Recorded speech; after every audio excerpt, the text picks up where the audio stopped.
הוא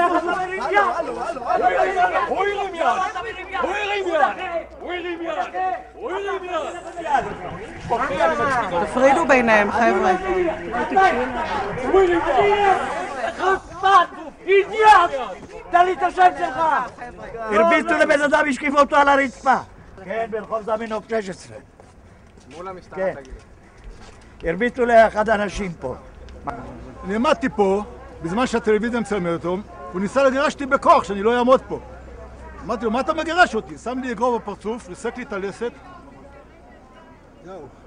חבר'ה, אני מצטערת על מה שקרה פה, המתח גדול. אני קוראת לכל אלפי המתנדבים והפעילים שמשתתפים ביום הבחירות הזה לשמור באמת על סבלנות, על אורך רוח, לא לתת ככה ליצרים לעלות. בסופו של דבר אנחנו עדים לתהליך מאוד יפה וצריך שהוא יישאר יפה עד סוף היום. לא יכול לפתוח את הפה.